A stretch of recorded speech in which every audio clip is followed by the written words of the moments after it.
ఏదో కసలు లోపలతో వెళ్ళరా శనిగాడు ఎంటర్ అయ్యాడంట. ఏడా శనిగాడు? మీరే పెద్ద శని, ఇంకోటి ఎలా ఎంటర్ అవుతాడు? మధురా ఎంత బాగుంది చూడు. మధు ఏంటి ఇక్కడ ఉన్నావు? నా బండి చెడిపోయింది మోయా, ఆటో కోసం వెయిట్ చేస్తున్నాను. నాకు ఫోన్ చేస్తే వచ్చి పికప్ చేసుకునే వాడినిగా. నువ్వెందుకు మోయా పికప్ చేసుకోవడం? ఇంకొకటి పికప్ చేసుకోకుండా వెనకపో. వెళ్తున్నా సార్, వెళ్తున్నా. ప్లీజ్ నువ్వురా. బావా పెద్ద డాన్ కూతురు అని చెప్పావు, నువ్వు ఇలా రోడ్లంటే తిరిగితే ఎందుకు గుద్ది? ఆ అమ్మాయి దుబాయ్లో డాన్ కూతురు, ఇక్కడ కాదు కదా. కరెక్ట్ మరి కాదా? ఏదో డౌట్. నేనండి సీను, దుబాయ్ సీను. ఎవరు నాన్నగారా? నమస్కారం అండి.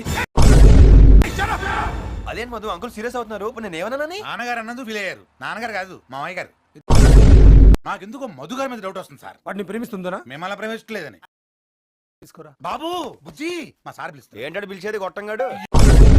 ఏదో పెద్దోడు, నువ్వు రా చెప్తా. ఆయన రాను బా. కొంచెం ఛానల్స్ ఎక్కువ అంతే, నేను సెట్ ఏదో చేస్తాను. ఫోన్ కొడుతున్నాడు కదా. వెళ్ళిపోతావేంటి? ఆ పెద్ద మనిషి ఎలా ఎక్కడుతున్నాడు చూడండి. అది ఎక్కడ కదా బాబు, ఫేస్ ఎక్సర్సైజ్. ఓహో, మీకు ఎన్నిసార్లు చెప్పాను కొత్త వాళ్ళు వాళ్ళకి చేద్దని? కంగారు పడతారు కదా.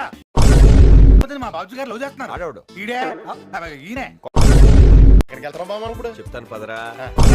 వెల్కమ్ దుబాయ్ నుంచి వచ్చారు. ఓహో అది ఆలస్యమైంది. నేను నువ్వు దుబాయ్ వెళ్ళలేదు. దుబాయ్ వెళ్ళదా? మరి కలజోడు రోడ్ మీద 100 రూపాయలు పెట్టుకున్నాను. 100 రూపాయలా? ఒరిజినల్ కూడా చక్కెర దిగుడు వాడుతున్నాను నేను. ఒరే త్రిమూర్తులు, నేను కూల్ గా వినమన్నా. ఇంత మంటెక్కిపోయి నువ్వు చెప్పి కూల్ గానమంటావేంట్రా? నాకు ఎందుకంత అబద్ధం చెప్పావు? ఆ రోజు నీకేం చెప్పాను? అదో పెద్ద కథ అని చెప్పావు. చెప్పింది కదే. మా దుబాయ్ టికెట్లు అడగగానే ఇచ్చేయడానికి ఆర్టీసీ టికెట్లు కాదు, దానికి చాలా ప్రాసెస్ ఉంది. అవన్నీ క్యాంటీన్లో అయిపోయినాయండి. క్యాంటీన్ లోనా? అవును, తలకి 75,000 ఇచ్చాం. ఎవరికి ఇచ్చారు? నాగలింగానికి ఇచ్చాం. నాగలింగం? Yes sir. ఇతనే నాగలింగం. వీడి నాగలింగం ఏంటండి? బోల్లింగం. వైజాగ్ నుంచి వచ్చింది మీరేనా? అవును. ఇతనే మిమ్మల్ని రిసీవ్ చేసుకోవడానికి వచ్చాడు.